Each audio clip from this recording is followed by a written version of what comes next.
Mister Danam Nagender సాబ్, బిచ్చగానివి నువ్వు, అది మేమన్నే. మీ ముఖ్యమంత్రి నువ్వు బిచ్చగానివి దివాన్ షా బార్ దగ్గర బీడీలు అమ్ముకుంటున్నావు అని అన్నది మీ ముఖ్యమంత్రి రేవంత్ రెడ్డి గారు. బిచ్చగాను అనేది నువ్వు, మేం కాదు కదా. పూటకో పార్టీ పూటకో మాట ఉండేటోనివి నువ్వు కదా. కాంగ్రెస్ పార్టీలో ఉన్నావు, దాని తర్వాత తెలుగుదేశం పార్టీ పోయినావు, దాని తర్వాత మళ్ళీ కాంగ్రెస్ పార్టీకి వచ్చినావు, మళ్ళీ తర్వాత మళ్ళీ బీఆర్ఎస్ పార్టీకి వచ్చినావు, మళ్ళీ కాంగ్రెస్ పార్టీ పోయినావు. You are named as a cheater of Hyderabad. నీకంటే పెద్ద చీటర్ ఈ ప్రపంచంలోనే లేడు. ఫ్రస్ట్రేషన్లో మాట్లాడుతూ ఉన్నావు. మొన్న ఈ పార్టీలో చీట్ చేసి పోయి కాంగ్రెస్ పార్టీ నుంచి సికింద్రాబాద్ పార్లమెంట్గా చేస్తే ప్రజలు నీకు బుద్ధి చెప్పిర్రు.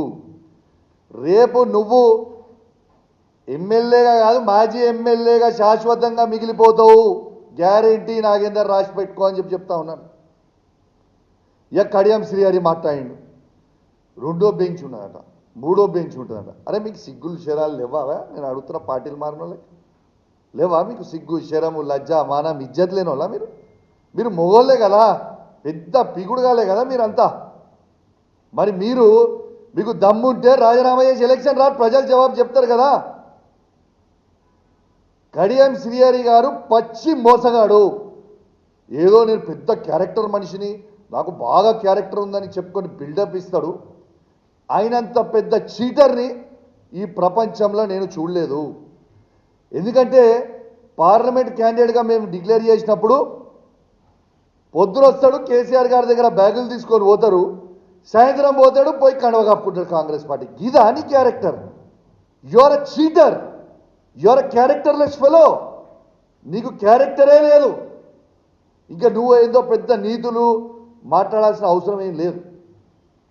నేను ఇలా ఒక గిఫ్ట్ పంపుతా ఉన్నా ఈ 10 మంది మారిన ఎమ్మెల్యేలకి. మంచిగా తెచ్చిన ఓ చీర ఇంకా గాజులు తెచ్చిన. ఇలా ఈ 10 మంది ఎమ్మెల్యేలకి నేను చూపిస్తా ఉన్నా.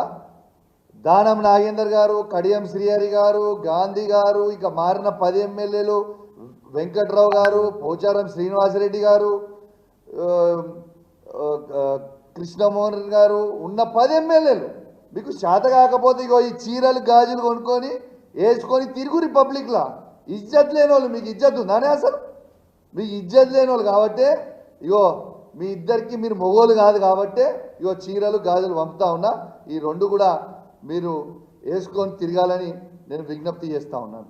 ఇలా ఎందుకు ఇంత చీరలు గాజులు పెట్టుకునే వాళ్ళు ఎవరు చేతగాని వాళ్ళు కాదు. మిస్టర్ పాడి కౌశిక్ రెడ్డి ఒళ్ళు దగ్గర పెట్టుకొని మాట్లాడడం నేర్చుకోవాలని చెప్పేసి హెచ్చరిక జారీ చేస్తా ఉన్నా.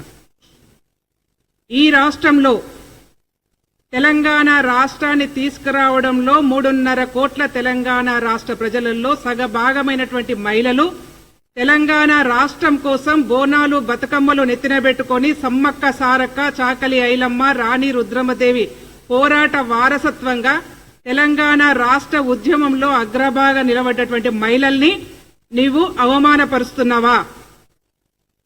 తెలంగాణ రాష్ట్రంలో దొరలకు వ్యతిరేకంగా, భూస్వాములకు వ్యతిరేకంగా ఉరిసెళ్లను పట్టుకొని, తుపాకులు పట్టుకొని ఉద్యమాలు చేసినటువంటి ఘన చరిత్ర తెలంగాణ రాష్ట్రంలో ఉన్నటువంటిది మహిళా లోకానికి.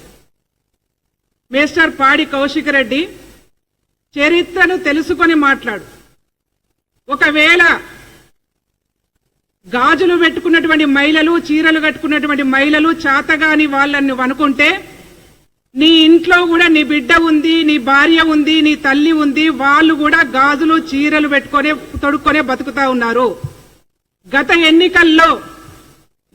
ఎన్నికల్లో పోటీ చేసినప్పుడు ఇదే పాడి కౌశిక్ రెడ్డి ఒకవైపు భార్యని ఒకవైపు బిడ్డను కూర్చోబెట్టుకొని మహిళల్ని అడ్డం పెట్టుకొని గెలిచినటువంటి ఘన చరిత్ర ఈ పాడి కౌశిక్ రెడ్డికే ఉన్నది. అందుకే మిస్టర్ జాగ్రత్తగా ఉండు. ఇఫ్ ఎట్ ఆల్ మహిళల్ని అవమానపరిచినట్టుగా మాట్లాడితే ఇంకొకసారి మా చేతులలో చెప్పు దెబ్బలు తింటావు, తస్మాత్ జాగ్రత్త అని చెప్పేసి ఈ సందర్భంగా హెచ్చరిక జారీ చేస్తా ఉన్నాను. ఆడవాళ్ళంటే చులకన అనుకుంటున్నావా? ఆడవాళ్ళంటే చేతగాని వాళ్ళు అనుకుంటున్నావా? ఆడవాళ్ళంటే అసలు నీ దృష్టిలో ఏ విధంగా ఆలోచిస్తున్నావో ఒకసారి ఆలోచించు.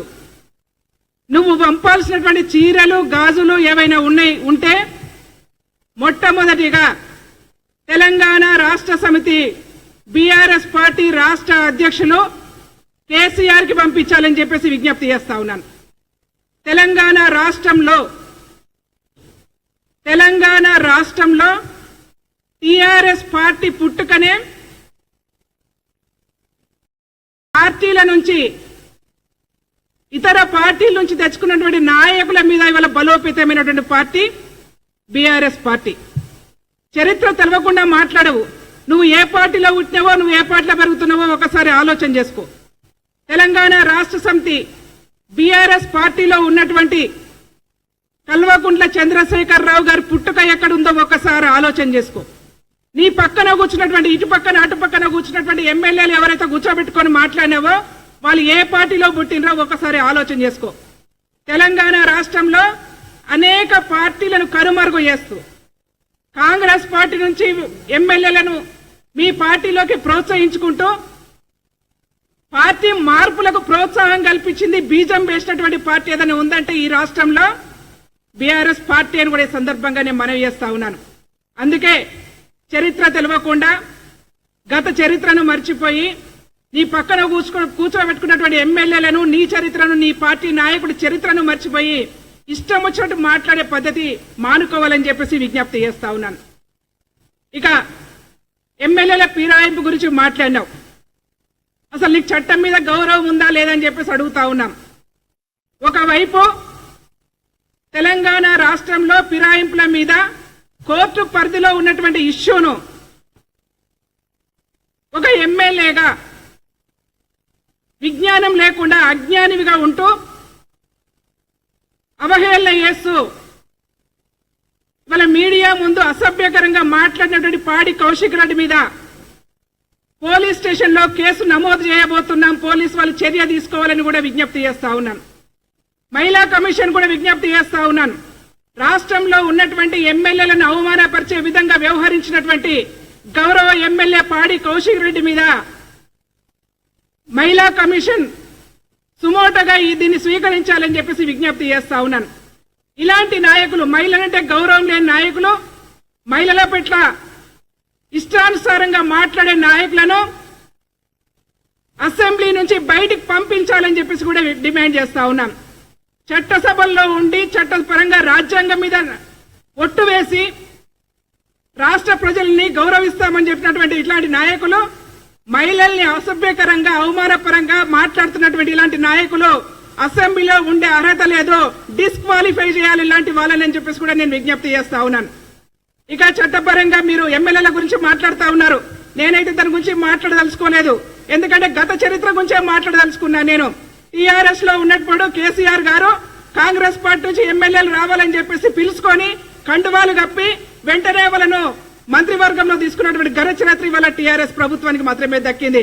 ఇవాళ ఎవరైతే కాంగ్రెస్ పార్టీలకు వచ్చినటువంటి ఎమ్మెల్యేలు ఎవరైతే ఉన్నారో వాళ్ళ గురించి, ఎందుకంటే అది కోర్టు పరిధిలో ఉన్నటువంటి అంశం కాబట్టి నేను మాట్లాడదలుచుకోలేదు. కానీ మీలాగా నిస్సిగ్గుగా, సిగ్గు లేకుండా ఇవాళ బరి తెగించి రాష్ట్రంలో రాజకీయాలు చేసే చరిత్ర వాళ్ళ కాంగ్రెస్ పార్టీకి లేదు. గౌరవంగా కాంగ్రెస్ పార్టీలో గెలిచినటువంటి ఎమ్మెల్యేలను, కాంగ్రెస్ పార్టీ కండువా మీద గెలిచినటువంటి ఎమ్మెల్యేలను మంత్రివర్గంలో పెట్టుకొని ప్రజా పరిపాలన కొనసాగిస్తున్నటువంటి ప్రభుత్వం ఇవాళ కాంగ్రెస్ పార్టీ ప్రభుత్వం. మీలాగా బరి తెగించి ఇవాళ రాష్ట్రంలో రాజకీయాలు చేయట్లేదు. అంతేకాకుండా ఎవరైతే బీఆర్ఎస్ పార్టీ నాయకులు మాట్లాడుతున్న విధానం ఏదైతే ఉందో 65 మంది రాష్ట్రంలో 65 మంది కాంగ్రెస్ పార్టీ నుంచి ఎమ్మెల్యేలుగా గెలిచిన తెల్లారు నుంచే గౌరవ కేసీఆర్ తో సహా అందరూ కూడా ఇది 3 నెలల ప్రభుత్వం, 6 నెలల ప్రభుత్వం, ఇది ఊడిపోయే ప్రభుత్వం, ఇది ఉండే ప్రభుత్వం కాదని చెప్పేసి మాట్లాడిన మీకు సిగ్గు తెప్పించాలని చెప్పేసి శాసనసభ మీద గౌరవం ఉన్నటువంటి ఎమ్మెల్యేలు మీరు ప్రభుత్వాన్ని పడగొడతామంటే, ప్రజాస్వామ్యంలో ప్రభుత్వాన్ని నిలబెడతామని చెప్పేసి బయటకు వచ్చినటువంటి ఎమ్మెల్యేల మీద కామెంట్ చేయడం మంచిది కాదని కూడా సందర్భంగా నేను మనవి చేస్తా ఉన్నాను. అందుకే వాళ్ళ కోర్టు పరిధిలో ఉన్నటువంటి అంశాన్ని ఆ వైపు వెళ్లకుండా ప్రజాస్వామ్యాన్ని కాపాడుకునే విధంగా రాష్ట్ర ఎమ్మెల్యేలు వాళ్ళ భవిష్యత్ నిర్ణయించుకొని ప్రజల పక్షాన నిలవడం కోసం, ప్రజల పక్షాన ఉండడం కోసం, పరిపాలనలో ఉండడం కోసం వాళ్ళు ఒక ప్రయత్నం చేసి ఉండవచ్చు. కానీ వాళ్ళ మీలాగా ఒక పార్టీలో గెలవంగానే ఇంకో పార్టీలోకి రాగానే కండువాలు మార్చుకొని మంత్రి పదవిలో పెట్టుకున్నటువంటి చరిత్ర వాళ్ళ కాంగ్రెస్ పార్టీకి లేదని కూడా ఈ సందర్భంగా నేను తెలియజేసుకుంటూ మరొక్కసారి నేను పాడి కౌశిక్ రెడ్డి గారి మీద చెప్తా ఉన్నాను. మహిళా కమిషన్ ఈ కేసును సుమోటోగా స్వీకరించి పాడి కౌశిక్ రెడ్డిని విచారణకు పిలవాలని చెప్పేసి నేను మహిళా కమిషన్ కు విజ్ఞప్తి చేస్తూ స్పీకర్ గారికి నేను ఒక మహిళా నాయకురాలిగా విజ్ఞప్తి చేస్తా ఉన్నాను. మహిళలంటే గౌరవం లేని పాడి కౌశిక్ రెడ్డి లాంటి వాళ్ళు అసెంబ్లీలో ఉండే అర్హత లేదు, వీళ్ళని వెంటనే డిస్క్వాలిఫై చేయాలని చెప్పేసి కూడా విజ్ఞప్తి చేస్తా ఉన్నాను. ఇట్లా ఆడవాళ్ళను కించపరుస్తూ మాట్లాడే సంస్కృతి మంచిది కదా రాజకీయాలలో. ఈ దేశానికి ఒక మహిళనే రాష్ట్రపతిగా ఉంది. తెలంగాణ రాష్ట్రాన్ని ఇచ్చినటువంటి నాయకురాలు ఒక మహిళ సోనియా గాంధీ గారు. తెలంగాణ రాష్ట్ర ఉద్యమంలో అగ్రభాగాన కొట్లాడింది మహిళలు. అందరూ కవితలు గారు, గుర్తుపెట్టుకోండి కౌశిక్ రెడ్డి, నువ్వు చీరలు గాజులు ఆడవాళ్లను కించపరిచే విధంగా పార్టీ మారినటువంటి ఎమ్మెల్యేలకు చూపించినావు కదా, మేము కూడా నీకొకటి చూపించాలనుకుంటున్నాము. ఇంకొకసారి ఆడవాళ్ళను కించపరుస్తూ మాట్లాడితే ఇదే చెప్పుతోని చెప్పులు తీయాల్సి వస్తుంది. అందుకే మిస్టర్ కౌశిక్ రెడ్డి ఒళ్ళు దగ్గర పెట్టుకొని ఉండు, ఒళ్ళు దగ్గర పెట్టుకొని మాట్లాడు. ఆడవాళ్ళను కించపరిచే విధంగా టీఆర్ఎస్ నాయకులు, బీఆర్ఎస్ నాయకులు పదే పదే మాట్లాడుతున్నారు కాబట్టి ఇవాళ మేము ఈ సిచ్యువేషన్కి వస్తా ఉన్నాం. కాబట్టి ఇంకొకసారి మాట్లాడొద్దని చెప్పేసి హెచ్చరిక జారీ చేస్తా ఉన్నాం.